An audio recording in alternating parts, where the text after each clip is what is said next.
Assalamualaikum warahmatullahi wabarakatuh.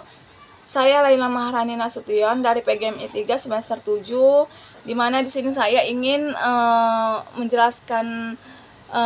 menjelaskan tentang pemateri yang kelompok 1 tadi jelaskan di dalam kelas tentang konsep dasar media massa. Nah, ini mana adapun pengertian jurnalisme. Nah, secara harfiah, jurnalisme artinya kewartawanan atau kepenulisan. Dalam bahasa jurnalistik, artinya penyiaran catatan harian.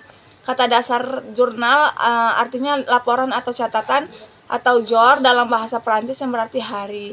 Asal muasalnya dari bahasa Yunani kuno.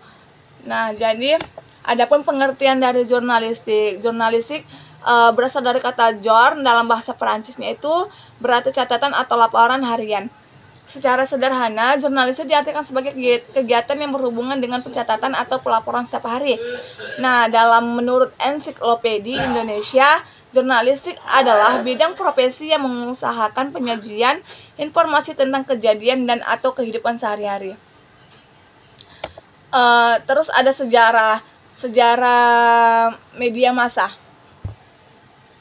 Sejarah media massa. Nah, media massa cetak dapat dinikmati secara temuan John Gutenberg. Nah, jadi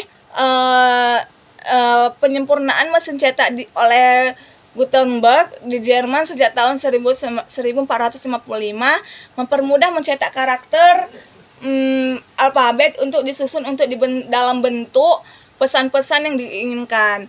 Nah, jadi setelah buku Bible pertama, masyarakat Inggris yang sudah melek huruf yang haus akan informasi akhirnya dapat memperoleh informasi, dan koran pertama yang dikenal dengan Public Occurrence oleh Ben Harris di koloni Inggris tahun 1690.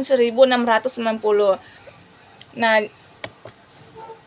radio yang berkembang pada abad ke-20 yang pada umumnya dimaksudkan untuk kepentingan militer.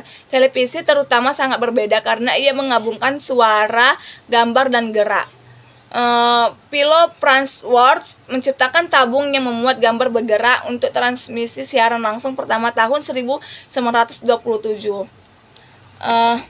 Adapun sejarah jurnalisme.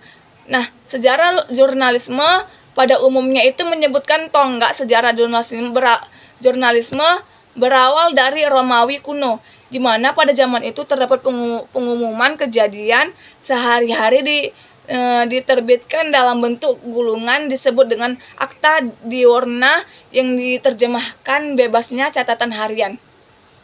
Nah, media itu diperkenalkan oleh Julius Caesar pada 100 atau 44 SM.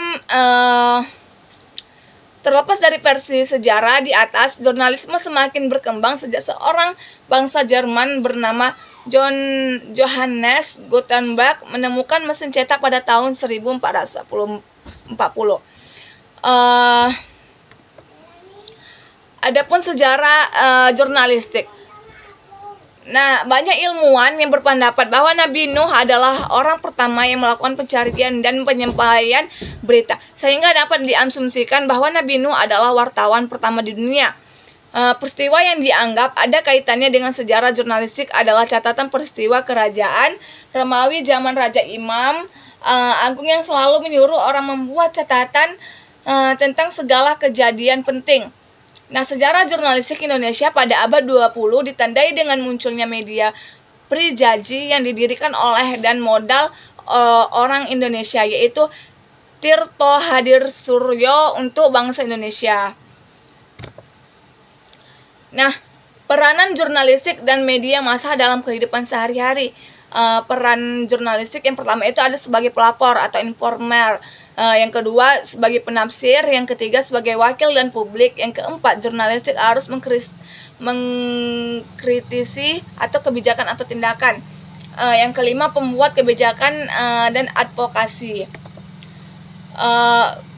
Adapun peran media massa.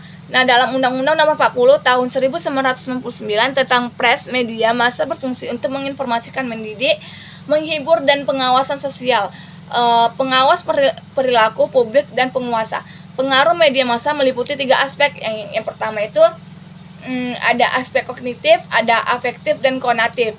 Nah, sekian penjelasan dari saya. Lebih dan kurangnya saya mohon maaf. Wabillahi wa taufiq wal hidayah. Assalamualaikum warahmatullahi wabarakatuh.